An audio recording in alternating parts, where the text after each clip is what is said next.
proceso de seguir ampliando nuestra comprensión sobre esta verdad, Cristo en nosotros, ese misterio que probablemente no hemos descifrado, ¿cierto?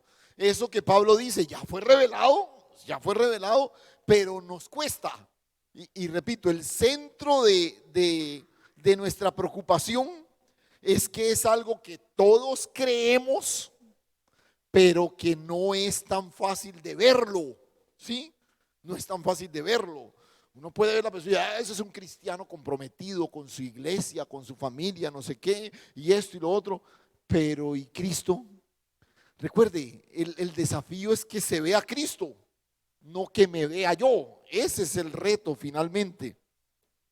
Y yo hago un ejercicio cada semana después de exponer, me escucho, leo otra vez el documento y me quedó una pequeña preocupación, porque no sé si ustedes recuerdan el domingo pasado, los que estuvieron, terminamos con un párrafo en el que intenté resumir todo lo que había dicho en la exposición y quiero partir de ahí. Les traje otra vez el párrafo con el que terminamos.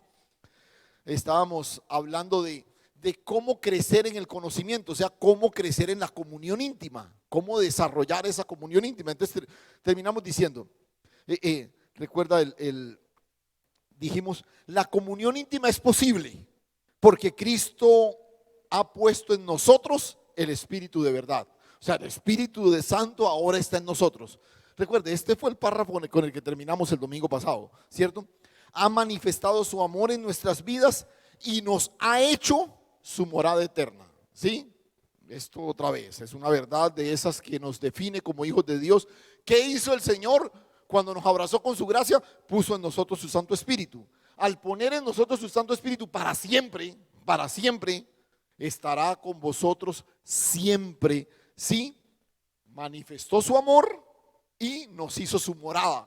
Vendremos y haremos morada con él. Luego dice, pero crecemos en dicha comunión, ¿sí? La comunión es posible. Fue la primera conclusión a la que llegamos. O sea, tener comunión con Dios es posible. ¿Por qué? Porque yo no tengo que ir a buscarla en ninguna parte. Él vino a hacerme su morada, ¿cierto? Entonces, pero ¿cómo crezco en esa comunión? Entonces dijimos, cuando escudriñamos, guardamos y obedecemos la palabra por la mediación del Espíritu Santo. Entonces, este proceso me lleva del conocimiento al entendimiento y a la transformación. Entonces, recuerda que dijimos, la transformación es el resultado de la operación del Espíritu en mí, ¿sí? No es que yo antes era esto y ahora soy lo otro. No, no, no, no, no. La transformación es el resultado de la comunión íntima, conocimiento, la comprensión de su propósito eterno, entendimiento y la manifestación de Cristo. ¿Qué es transformación? Es que somos conformados a la imagen de Cristo. Transformación no es que el borracho ya no toma, ¿sí? No, no, eso es, otra vez, eso es natural en el proceso del nuevo nacimiento. La transformación es que ahora Cristo se manifiesta en mí. Soy conformado a la imagen de Cristo. Entonces, en este párrafo en el que resumimos la exposición anterior, hay dos reflexiones válidas y dignas de aclarar, de aclarar. Porque vuelvo y repito, mi preocupación es que al leerlo, cualquier lector desprevenido que probablemente no estuvo en el contexto de la exposición pueda malinterpretarlo. Entonces, la primera aclaración que creo que es válida es: ¿por qué es tan difícil obedecer? ¿Por qué nos cuesta trabajo obedecer? ¿Sí? Y es más, creo que la pregunta incluso va un poquito más allá. ¿Cómo es que se da esa obediencia? ¿Cómo se debe dar esa obediencia? La otra cosa que mencionamos aquí es que esa obediencia se da por la mediación del Espíritu. ¿Cómo es esa mediación del Espíritu? Me dice, bueno, el Espíritu me ayuda, pero ¿cómo? ¿Cómo es realmente eso? Entonces nota las dos cosas, ¿sí?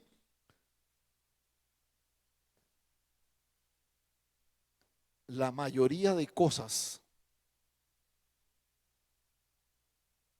que agradan a Dios, usted y yo las sabemos. ¿O no?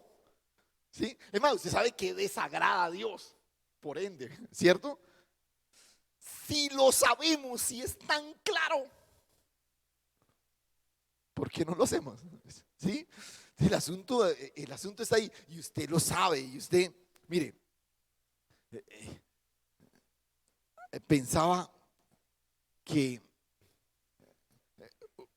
una persona con la que crecimos aquí en la iglesia, nos levantamos desde niños en la iglesia, o sea que más o menos todo lo que sabíamos de la Biblia lo sabíamos juntos, fuimos a clases, cadete, bueno, todo ese proceso de formación que uno hace en una iglesia.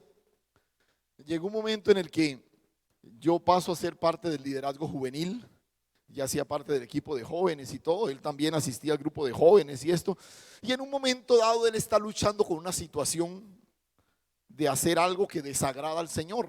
Entonces un día me dice: Ángel, necesito hablar contigo, pero necesito hablar contigo como no de amigo, sino como el líder que eres. Entonces me pide como, quiero que me des un consejo. Entonces nos sentamos. Entonces me dice, me cuentas tu situación. Mira, estoy viviendo esto, es que estoy luchando con tal cosa y esto. Y después de que me cuenta todo, me dice: pero ya yo sé lo que usted me va a decir. Ya yo sé lo que usted me va a decir. O sea, otra vez, es que él sabe, él lo sabe. Entonces, no me dejó ni hablar, ¿cierto? Después de contarme todo, me dijo: pero Ángel, ya yo sé lo que usted me va a decir. Yo dije: bueno, entonces es fácil. Obedezca eso que sabe. Si usted ya sabe lo que yo le voy a decir, pues sencillo, obedézcalo. Pero nota, no resulta a veces tan sencillo. ¿Sí? Y a ver, ¿por qué tenemos tanta dificultad con la obediencia? Por favor, mire esto. Tratemos de descifrar un poquito lo que yo puse aquí. Usted va a la palabra, porque dice, aquí dijimos que esa comunión es cuando escudriño, guardo y obedezco la palabra. Entonces usted va a la palabra, lee la palabra. Usted está en su devocional, lee la palabra y usted se encuentra con algo que la palabra le está diciendo: ojo, eso lo estás haciendo mal, o no lo estás haciendo, ¿sí? O lo debes hacer. Ahí está. Y tú dices: uy, sí, la palabra es muy directa, o sea, no le puedo sacar el cuerpo, ¿no? Pero dice: listo, sí, lo voy a hacer, lo voy a hacer. Es más, para hacer la cosa práctica les voy a poner un ejercicio concreto. Un ejercicio concreto. Me puse a buscar y dije: voy a un pasaje cualquiera, ¿sí? Lo miramos y usted, entonces, a ver, el ejemplo está allí en Efesios 4. Efesios 4. Entonces, usted está haciendo su devocional y está en este texto, por ejemplo, ¿sí? Y escogí este texto porque aquí hay una cosa concreta, práctica. Vamos a tratar de descifrar un poquito eso. ¿Por qué nos cuesta tanto trabajo obedecer? Entonces usted llegó a Efesios 4, llegó al versículo 31 y dice: quítese de vosotros toda amargura, enojo, ira, gritería y maledicencia y toda malicia. Antes sed benignos los unos con los otros, misericordiosos, perdonándonos unos a otros, como Dios también os perdonó a vosotros en Cristo Jesús. Y usted terminó su devocional, leyó el texto, está orando, ¿cierto? Y dice: uy, sí, este texto me está hablando. Yo todo el tiempo vivo amargado. Eso ahí, y no solamente amargado, sino que por todo me enojo. Y entonces no solo me enojo, sino que exploto.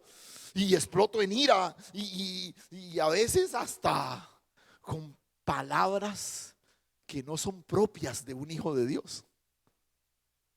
Esto no, yo sé que no pasa aquí, ¿cierto? Pero imaginemos, ¿cierto? Que usted está ahí como que pensando en eso, ¿cierto? Yo escogí este texto porque sé que a ninguno aquí le pasa eso, pero entonces va a ser más fácil mirarlo así. Entonces usted ve la lista, ¿cierto? La lista que Pablo enumera ahí, y usted lo identifica y dice: este es un llamado a quitar todo eso de mi vida. Quítese de vosotros toda. O sea, yo les pregunto, ¿más claro? Usted no necesita haber ido al seminario, haber estudiado exégesis bíblica, haber hecho un curso de interpretación. No, usted lee el texto y dice, y esto tiene que ver conmigo. Esto tiene que ver conmigo. Parece que me estuvieran leyendo a mí. Ahí estoy pintado, ¿cierto? Y entonces dice, no, yo tengo que obedecer. Yo tengo que obedecer. Entonces usted dice, ¿cómo lo hago? Entonces usted frente al texto, usted comienza a decir, sí, yo debo obedecer. Si yo vivo amargado, quítese de vosotros toda amargura. Entonces yo digo, bueno, ¿qué es lo que me amarga? Entonces, bueno, voy a tratar de ser agradecido, ¿sí? Porque uno se amarga es porque no tiene la capacidad de agradecer a Dios por todo lo que le pasa, ¿sí? Usted va tarde al trabajo y se pinchó, y usted, hijo, mi chica, pero preciso hoy, ¿cierto? Y dice, no, gracias, Señor. Entonces uno se baja como agradecido con el Señor. Y uno, no, yo no estoy amargado, yo estoy desagradecido, Señor. Sí, y usted comienza como, y usted diseña como su estrategia para poder, ¿cierto? Obedecer, ¿no? Entonces, cuando esté frente a una situación que me llena de enojo, voy a contar hasta 10. Bueno, hasta 7 para que suene más piadoso, porque 7 es el número y voy a contar y voy a respirar profundo para no perder el control de la situación. Entonces usted comienza a hacer su estrategia de obediencia, ¿sí? ¿Le suena, cierto? O solo me ha pasado a mí, ¿no? Porque uno piensa, ¿cómo? Yo sé que tengo que obedecer esto, pero es que no he sido capaz. Entonces, si usted observa, todo eso en lo que pensamos resulta atractivo e incluso práctico. Son cosas prácticas, ¿no? Es más, a veces hasta las enseñamos en esos seminarios de sanidad, de haga esto, haga aquello y todo lo demás. Pero no obedecemos. Usted se esfuerza, usted quizás lo hace en algún tiempo, usted llega, cuenta hasta 10, le salió otro, volvió a contar hasta 10, esto, hasta que un día usted dice, no, que ni que nada, y usted explotó y mejor dicho, y observa esto.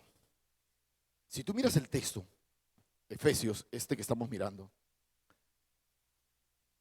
quítese de vosotros toda amargura, gritería, todo ese poco de cosas. Verso 32. Antes, sed benignos unos con otros, misericordiosos, perdonándoos unos a otros como también Cristo os perdonó a vosotros.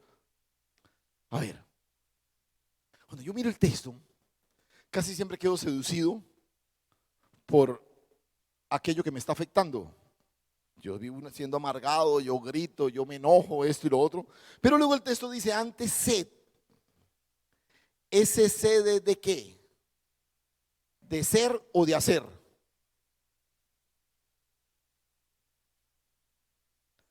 No es de hacer, es de ser. Cuando usted diseñó su estrategia de obediencia, ¿cómo la diseñó? Haciendo cosas. Voy a hacer, ahora voy a no sé qué y voy a contar y voy a tratar de autocontrolarme. Ese es nuestro problema con la obediencia, que siempre diseñamos o pensamos en obedecer desde el hacer. Pero en este mismo texto Pablo dice, no, sed benignos unos con otros. O sea, no es que hagas cosas buenas, es que seas benigno. No es que procures perdonar a otro, es que tengas un corazón perdonador. Y la obediencia no, no es la respuesta en acciones a lo que Dios ha dicho. Otra vez. La obediencia no es la respuesta en acciones a lo que Dios ha dicho. Es la manifestación de la identidad que ahora tenemos. Otra vez. La- ¿Sí, sí lo dije bien? Bueno, mentira, ni sé si lo dije bien. Pero ¿tiene sentido? ¿Sí? O sea, para nosotros la obediencia es que, Dios dice esto, yo debo hacer esto. No, no, no, no, no.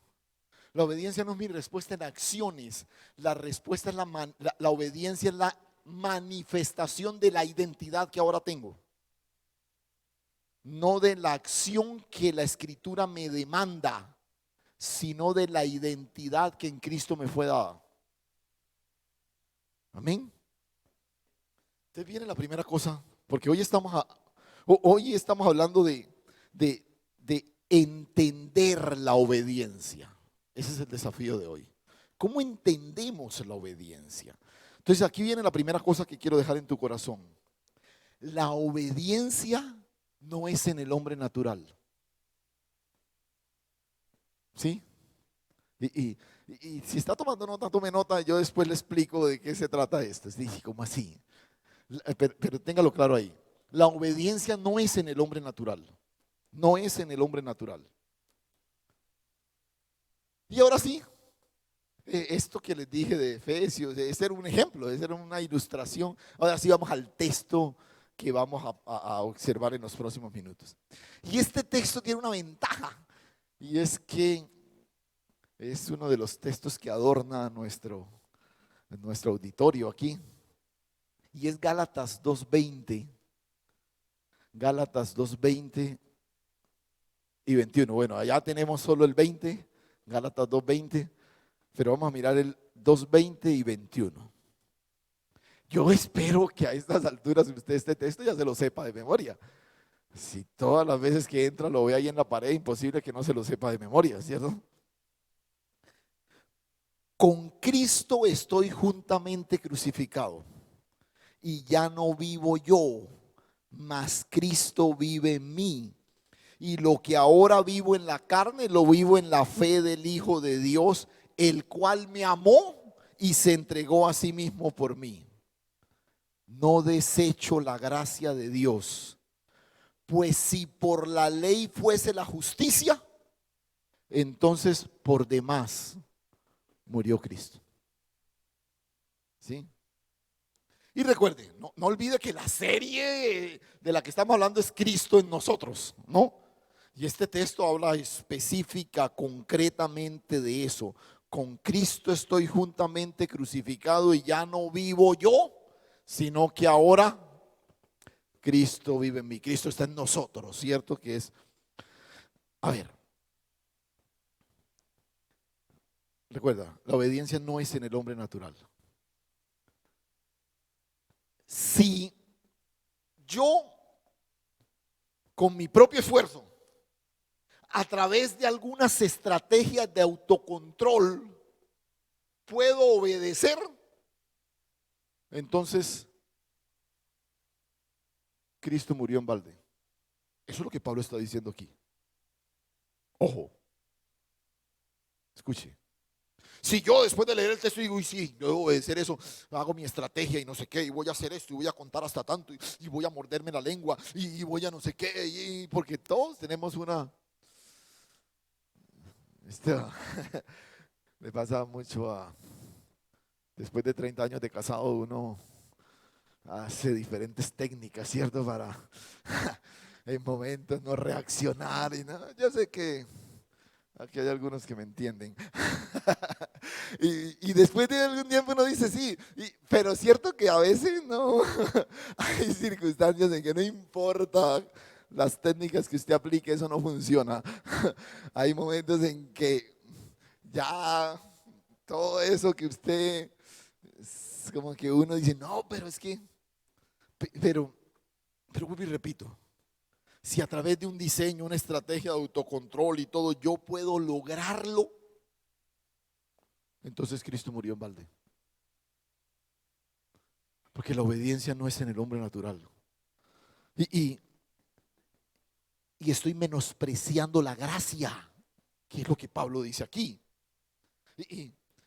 A ver, todos sabemos que esto del autocontrol y no sé qué, que eso no funciona. Puede funcionar temporalmente. De pronto algunos aquí digan, no, no, pastor, a mí sí me ha funcionado. Y tengo toda una vida en eso y me controlo y no sé qué, y yo nunca exploto y todo lo demás. Y bueno, listo, yo le creo. Pero entonces, escuche, si aún así a usted le ha funcionado, quiero decirle en esta mañana que esa obediencia no complace el corazón de Dios. Porque Dios solo se complace en el Hijo, no en su esfuerzo, no en su esfuerzo. Mi esfuerzo no complace a Dios. Es la vida del Hijo en mí la que trae complacencia al corazón de Dios. Nosotros hemos oído y hasta incluso de pronto alguna vez la hemos dicho, es que desde que esa persona está en el Evangelio, es mucho mejor persona. No, yo conocí a ese tipo antes, no, usted no tiene ni idea, pero desde que está en el Evangelio, esa es mucho mejor persona. Incluso cuando eso lo dicen de nosotros, nos sentimos orgullosos. Wow, sí, algunos me conocieron antes, eso mejor dicho, ¿no? Pero escúchame esto. Dios no vino a hacernos mejores personas. Dios no vino a ayudarnos. Dios vino a matarnos.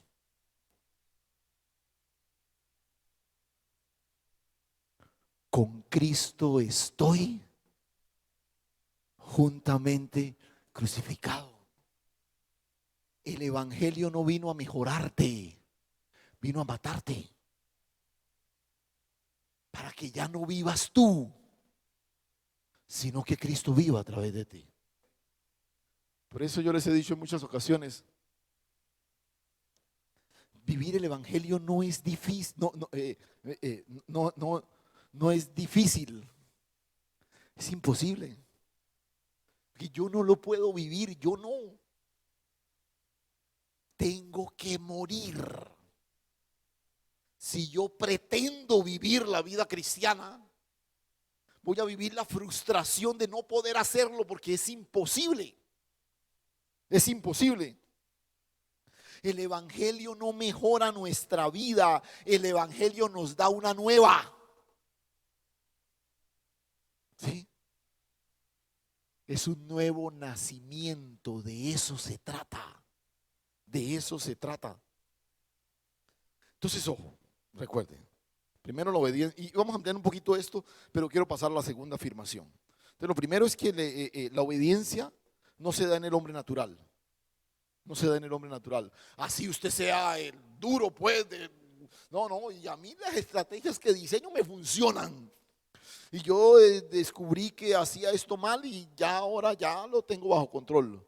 No, aún si te funcionan, te repito, no agrada el corazón de Dios.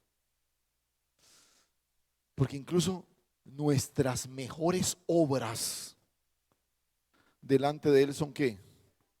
Como trapos de inmundicia. O sea, no tiene nada que ver con eso. Entonces, pero este texto en Gálatas, recuerde que hicimos un análisis del párrafo con el que terminamos el domingo pasado.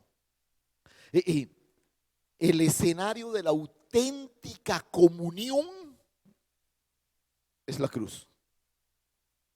Es la cruz. Y me encontré esta imagen que me gustó mucho. Es una imagen que intenta ilustrar el hecho del Señor en la cruz y la mano de otra persona tratando de ilustrar esa expresión del apóstol Pablo. Con Cristo estoy juntamente crucificado.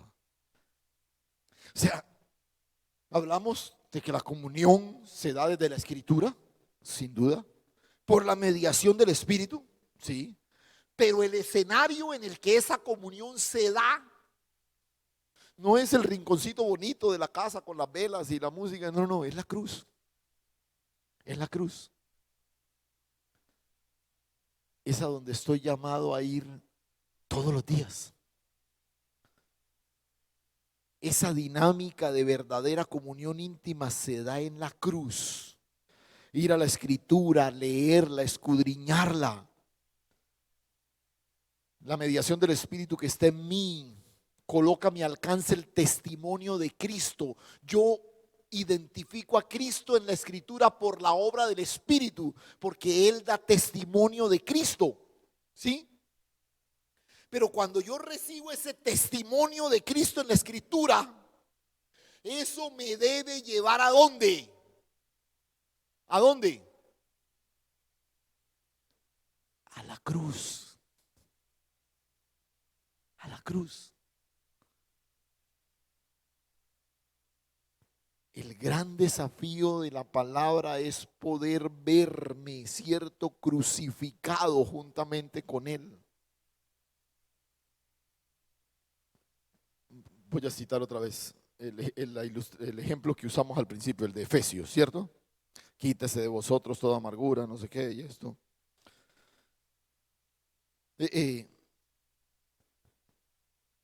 Esa lista que vimos ahí, amargura, ira, enojo, yo la reconozco. Leo la escritura y yo digo, sí, tengo que reconocer que yo vivo más amargado que gozoso. Yo exploto por nada. Yo vivo lleno de ira. Yo soy un hijo de Dios, debería estar, mejor dicho, pero infortunadamente eso así. Y la escritura me dice, quítese de vosotros eso, ¿cierto? Entonces, esas acciones que por la escritura y por el Espíritu ahora reconozco, yo entiendo que son acciones de mi carne, ¿sí? Entonces, cuando diseño esa estrategia, la que dijimos en el ejemplo, el autocontrol, el ser agradecidos, el no sé qué, y esto y lo otro, esa estrategia está apelando a mi propia justicia, ¿sí? ¿Qué dice el versículo 21 en Gálatas que acabamos de leer? ¿Qué dice? No desecho la gracia de Dios, pues si por la ley fuese la justicia, entonces ¿qué? Por demás murió Cristo. O sea, de sobra murió Cristo. O sea, no tiene sentido la muerte de Cristo. Porque si yo resuelvo las cosas por mi propia justicia, si yo observo la ley y digo, yo tengo la capacidad de cumplirla, y diseño la estrategia y lo hago y finalmente cumplo, pues si yo lo puedo hacer así, pues la muerte de Cristo no tiene sentido. ¿Para qué? ¿Cierto? Entonces, escucha, lo que la escritura me está mostrando, cuando yo puedo identificar, ahí estoy pintado, amargura, enojo, esto y lo otro, no es una invitación a cambiar mi forma de comportarme. Es un llamado a morir a esa forma de vida. A morir, a morir.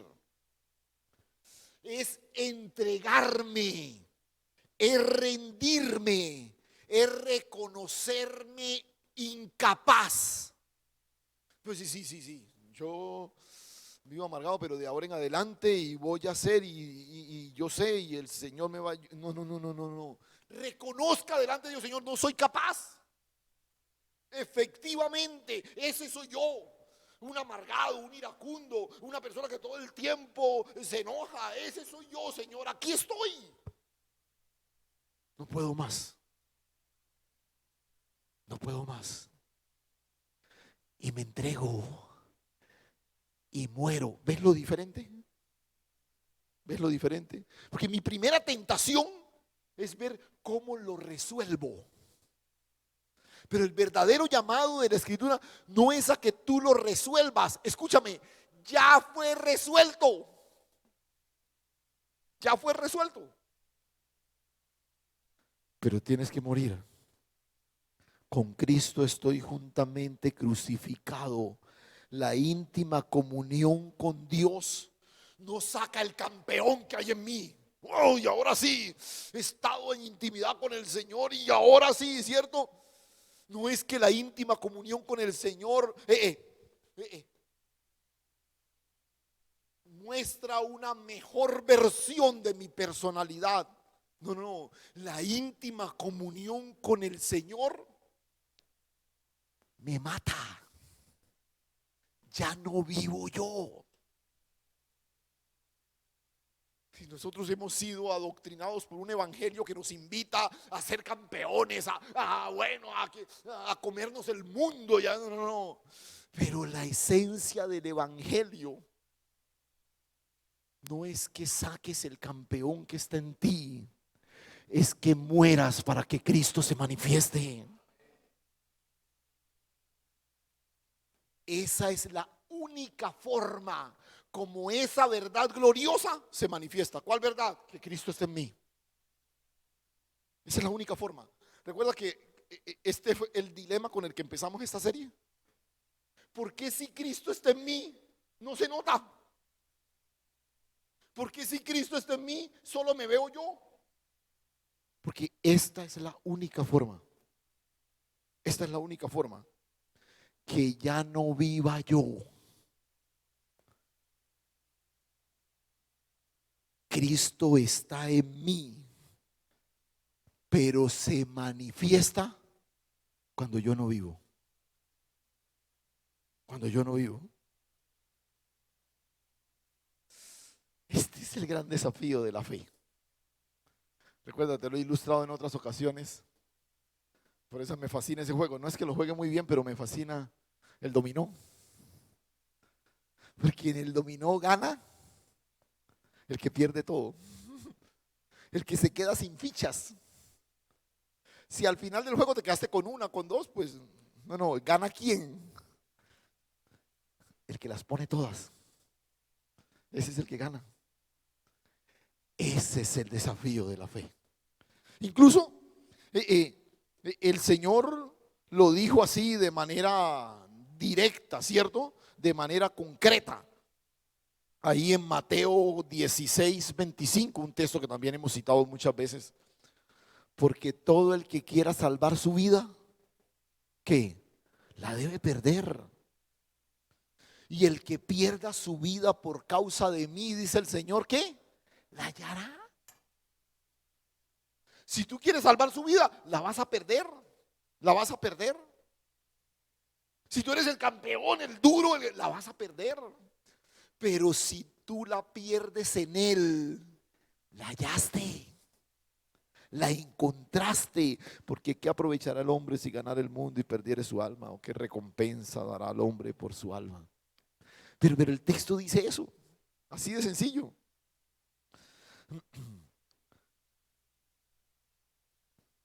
Mira, volviendo a Gálatas,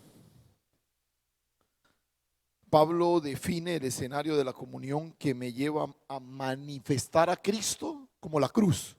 Con Cristo estoy juntamente crucificado. O sea, deja de luchar en cómo mejoras determinada conducta. Muere a ella. Abandónate en los brazos del Señor. Pero, listo, esto suena bien, suena bonito. Pero Pablo inmediatamente cita nuestro verdadero problema. Con Cristo estoy juntamente crucificado. Ya no vivo yo, mas Cristo vive en mí. Esto sería espectacular si de una vez, ¡pum!, para la eternidad con el Señor. ¿Cierto? Sería espectacular. Ya no vivo yo, ahora vive Él y nos vamos ya a disfrutar la eternidad con el Señor. Pero el problema es que, y lo que ahora vivo en la carne, es que seguimos aquí. Ese es el problema. Sí, yo voy a la comunión íntima con el Señor y digo, Señor, no puedo más. Yo sigo luchando con esto y quiero, pero no me rindo, Señor. Hoy muero a eso, ya lo pongo en tus manos y esto. Pero luego tengo que salir a la vida, ¿cierto? Lo que ahora vivo en la carne, ¿no? Ese es el verdadero problema. Es que la carne no se regenera, se crucifica. Y, y el hombre natural no puede obedecer. Por eso cuando Dios demanda obediencia, ojo con lo que te voy a decir, y espero que lo entiendas como lo digo. Cuando Dios demanda obediencia, no la demanda del hombre natural. Porque el hombre natural no puede obedecer. No puede obedecer. Dios requiere de nosotros lo que nos dio.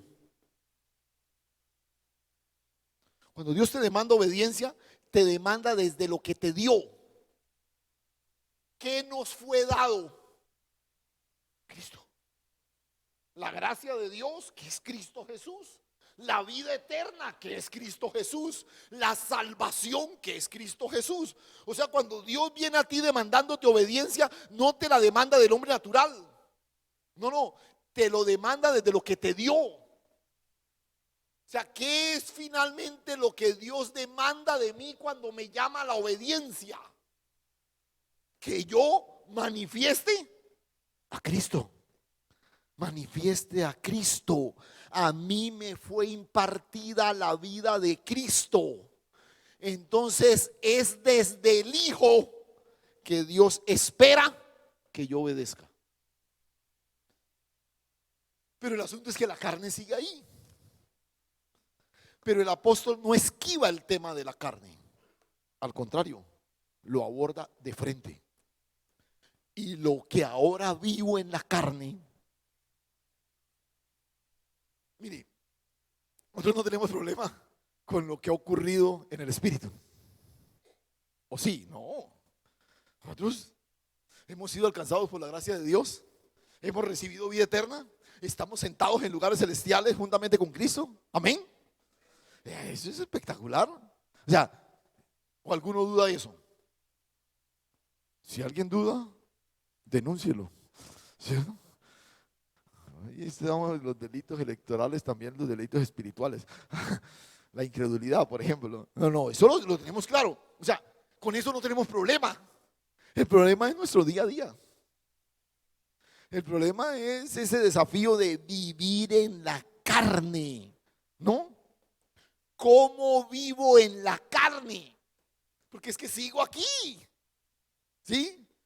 Algunos con más carne de la que quisiéramos, ¿cierto? Pero seguimos ahí, ¿cierto? En la carne.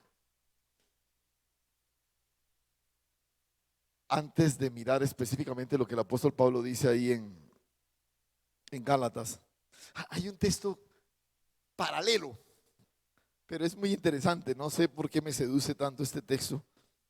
En 2 Corintios capítulo 4, y creo que nos va a ayudar a entender un poquito este punto. Espero. Luego regresamos a Gálatas ya para terminar. Pero escuche esto. 2 Corintios capítulo 4 a partir del verso 7. Dice: pero tenemos este tesoro en vasos de barro, para que la excelencia del poder sea de Dios y no de nosotros. ¿Qué tesoro? ¿A qué tesoro se está refiriendo Pablo ahí? A Cristo. La manifestación de la vida de Cristo, la vida eterna, ¿cierto? La tenemos, pero nosotros somos, ¿qué? Vasijas de barro. Y esta es una evocación a Génesis 2, ¿no? Una clara evocación a Génesis 2, cuando Pablo dice, somos vasijas de barro. El hombre que fue formado del barro, ¿cierto? Para que la excelencia del poder sea de Dios y no de nosotros. Que estamos atribulados en todo, mas no angustiados, en apuros, mas no desesperados, perseguidos, mas no desamparados, derribados, pero no destruidos, llevando en el cuerpo siempre por todas partes la muerte de Jesús, para que también la vida de Jesús se manifieste en nuestros cuerpos. Porque nosotros que vivimos siempre estamos entregados a muerte por causa de Jesús, para que también la vida de Jesús se manifieste ¿en dónde? ¿En dónde? ¿En dónde? En nuestra carne mortal. Ahí sí se está refiriendo a esta, ¿cierto? De manera que la muerte actúa en nosotros y en vosotros la vida. Como interesante el juego de palabras, ¿cierto? Muy interesante. Toca el tema así. Y, y- y la ilustración paulina nos invita a vernos como vasijas de barro, ¿no? Que contienen el tesoro. Otra vez, recuerda lo que hablamos el domingo anterior. Hemos sido hechos moradas del Señor. Él nos hizo su morada. O sea, nosotros somos simplemente la caparazón donde Él está. La morada, ¿cierto? Y Pablo nos dice vasijas de barro, la habitación de Cristo. Esto es importante tenerlo claro, porque eso me ayuda, como dice Pablo, a entender que es que la excelencia está en Él, no en mí. No importa si tú eres bueno, si tú eres espectacular, si eres un líder de la ciudad, un líder religioso, un tremendo pastor, qué sé yo, nada, eso no importa, eso no importa. Hay que tener claro que la excelencia, lo valioso no es la vasija, es el tesoro. Otra vez, me gustaría escuchar un amén de convencimiento. Lo valioso es el tesoro, no la vasija. Amén. Sí, sí. Pero la vasija lo contiene. La vasija contiene el tesoro, ¿cierto? Y, y, y note, quiero que note la manera tan espectacular como Pablo construye el concepto, la ilustración aquí. Escuche. Habla de una serie de situaciones que naturalmente no tendrían el resultado que él coloca ahí. Le explico. Atribulados en todo, mas no angustiados. O sea, si alguien está atribulado en todo, pues lo que uno espera o lo que naturalmente se da es que ¿qué? Que esa persona esté angustiada en todo, ¿cierto? Pero nota el texto dice, atribulados en todos, mas no angustiados. Por favor. Mire, nosotros no estamos atribulados en todo, pero basta con que surja alguna situación que medianamente nos angustie, ¿sí? Alguna situación difícil, y la angustia parece algo que como que nos rodea y nos invade inmediatamente. Vea, nosotros somos tan proclives a esto que nos angustiamos aún por cosas que no son reales. Entonces uno dice, no, mi hijo no se ha ido, pero estoy tan preocupado por lo que le pueda pasar. Venga, espere, ¿cómo así? No, no, sí, es que él va a ir la próxima semana, no sé a dónde, y estoy preocupado por lo que le pueda pasar. Venga, pero ni siquiera ha ido. De verdad, nos angustiamos incluso por lo que no ha pasado. Ni siquiera ha ocurrido y ya estamos angustiados. Entonces, no, es que anunciaron que mañana tal cosa y uno empieza a angustiarse. Pero venga, usted ni sabe si va a amanecer mañana, o sea, relájese, ¿cierto? Déjele a cada día su propio afán. Pero así somos. Y ahora, o sea, ¿cómo Pablo va a decirnos que atribulados en todo, pero no angustiados? No, eso no es así. En apuros, mas no desesperados, perseguidos, mas no desamparados, derribados, mas no destruidos. A ver, ¿por qué? Porque la vasija no se desespera. La vasija no se angustia. Eh, eh, la vasija no experimenta abandono. Porque es una vasija. Por eso. O sea, míralo así. Pero esto no, uno dice, sí, pastor, pero es que eso no pasa en la vida real. Sí, somos una vasija de barro, pero vivimos. Esto no pasa en la vida real. ¿Sí? Si estamos en tribulación, en apuro, en persecución, en asedio, nos angustiamos, nos desesperamos, nos sentimos abandonados, destruidos. Claro que sí. Yo le pregunto, ¿quién podría efectivamente responder como Pablo dice? Bueno, pero saquemos a Cristo, sí, no, es que Cristo, saquemos a Cristo, sí, tiene toda la razón, ya hubiera hecho la aclaración, con ustedes no se puede definitivamente. Pero ¿quién podría? Piense en una persona que efectivamente podría. O sea, que uno diga, es que ese tipo está atribulado en todo, pero nada lo angustia. ¿Quién podría? Está, ¿cómo es que dice ahí después? Está perseguido,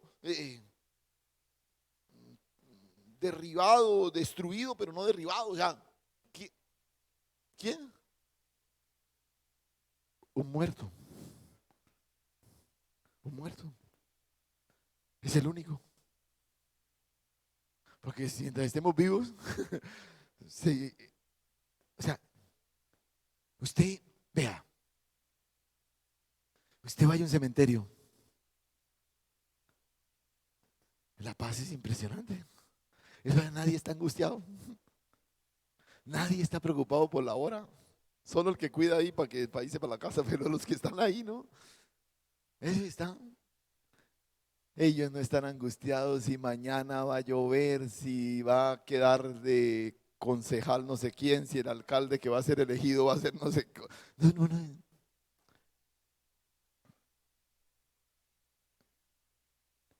Un muerto.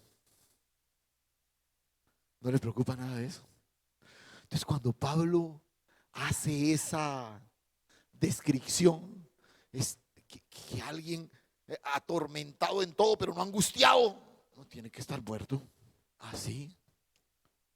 Es que de eso se trata.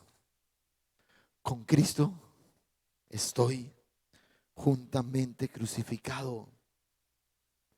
Con Cristo. Pero mira ahí en Corintios, mira el verso 10.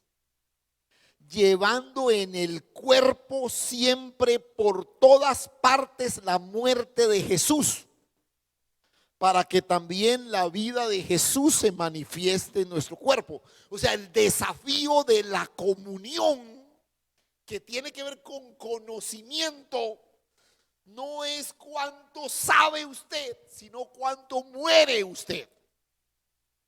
¿Ves? Cuando hablamos de conocimiento, no es cuánto atesoro, no, es cuánto muero. Con Cristo estoy juntamente crucificado, juntamente llevando en el cuerpo siempre por todas partes la muerte de Jesús.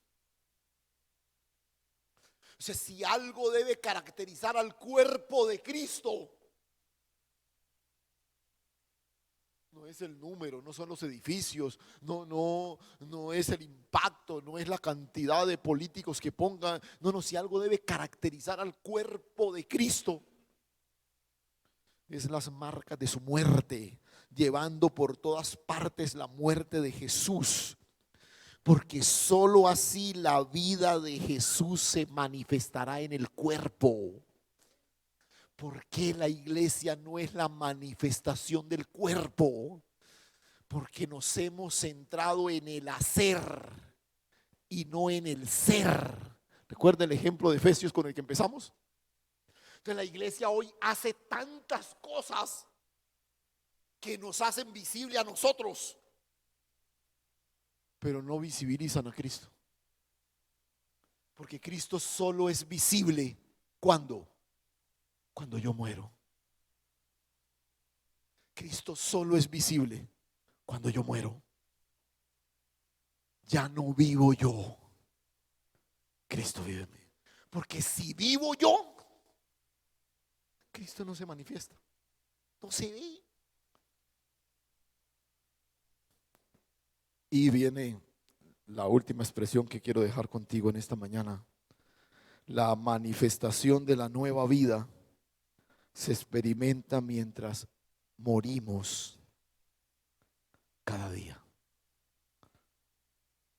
Amén. Mientras morimos cada día. Esta es la forma como la nueva vida se nota. Entre más muero, más se nota. Más se nota. Llevando en el cuerpo que la muerte de Jesús, para que también la vida de Jesús sea manifestada en nuestros cuerpos. Y, y-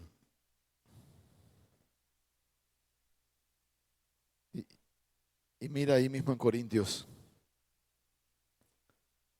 el, el verso 11.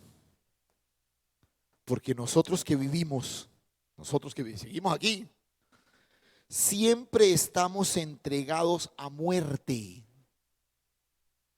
O sea, el gran desafío de cómo vivir en la carne era la pregunta con la que iniciamos esta sesión. ¿Cómo vivimos en la carne? Lo que ahora vivo en la carne. ¿Cómo?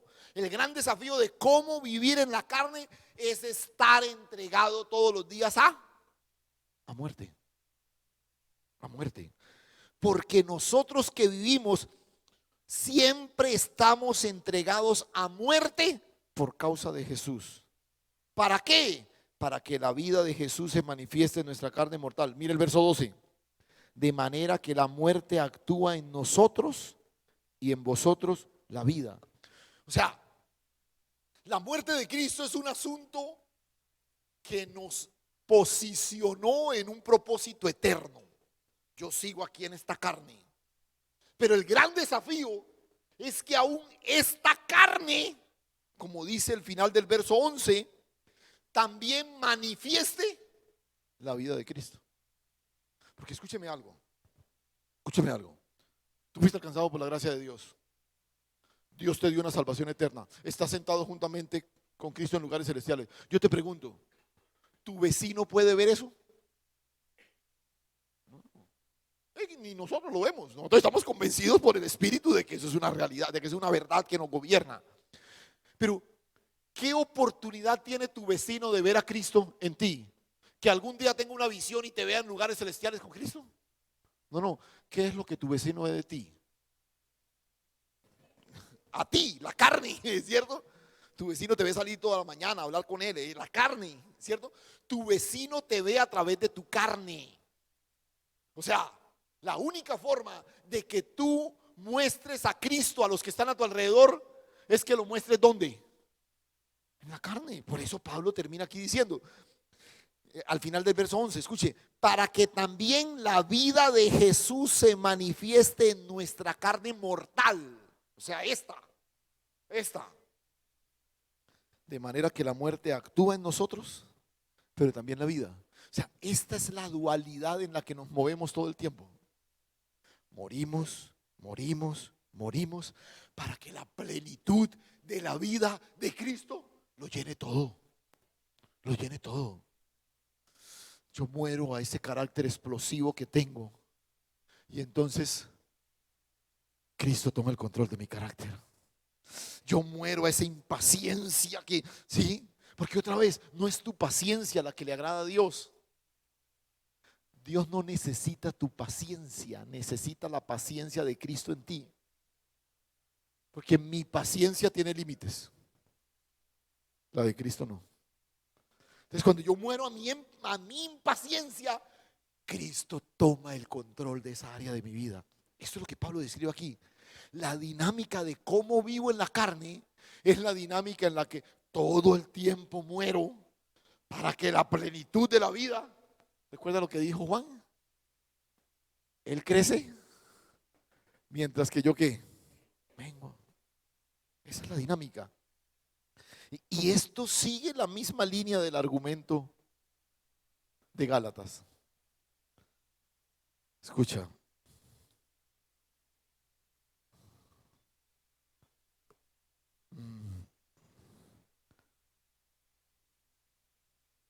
Lo que ahora vivo en la carne lo vivo en la fe del Hijo.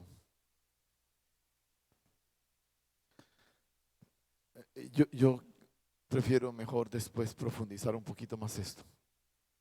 Porque aquí hay un pequeño detallito que es importante. Pero quiero que dejemos ahí. Entiende ahora por qué aunque mi obediencia, a pesar de ser una buena intención, no trae complacencia al corazón de Dios. Porque Dios demanda de ti es desde lo que te dio y te dio a Cristo. Lo que espera de ti es la manifestación de Cristo en tu vida.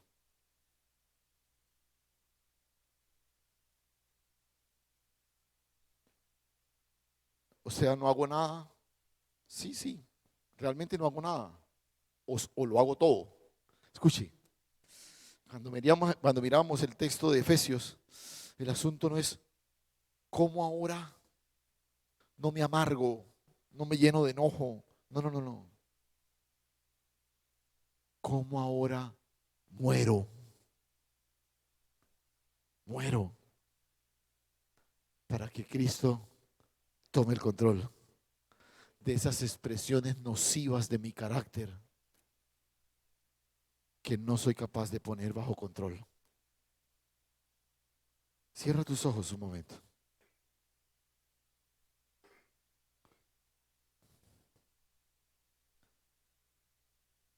Señor, gracias. Queremos ir del conocimiento al entendimiento y ser transformados. Pero es que a veces pensamos en ser transformados en un modelo establecido por una congregación. Entonces nos han dicho que un hijo de Dios se viste así, camina así, habla así, va a estos lugares, va a los otros. Y entonces terminamos elaborando una serie de listas. Pero la transformación no son conductas que son mudadas en mí. Es una vida que ahora es manifestada. Porque ya no vivo yo. Un muerto no necesita ser restaurado. Es la vida del Cristo resucitado que se manifiesta en nosotros. Ayúdanos, Señor. Ayúdanos a entender esta dinámica que Pablo describe ahí en 2 de Corintios, cuando nos invita a que estemos entregados a muerte por causa de Jesús todo el tiempo. Todo el tiempo. Yo puedo dirimir los conflictos con mi esposa a través de un acuerdo, o mejor morir para que en mi relación conyugal Cristo se manifieste. Ayúdanos, Señor. Ayúdanos a alcanzar entendimiento de esta verdad gloriosa, para que podamos ser transformados, no en un buen esposo, no en un buen padre, no en un buen ciudadano, sino que podamos ser transformados a la imagen de Cristo. Gracias, Señor. A ti la gloria y toda la honra en Cristo Jesús. Amén y amén. Gloria al Señor. Hermanos, un abrazo para todos. Disfruten el resto de esta jornada democrática. Ahora sí pueden salir por la otra puerta y ir allí al puesto que les ubicamos para que voten. Un abrazo para todos. Gracias y paz. Y no olvide, Cristo viene pronto. Maranata.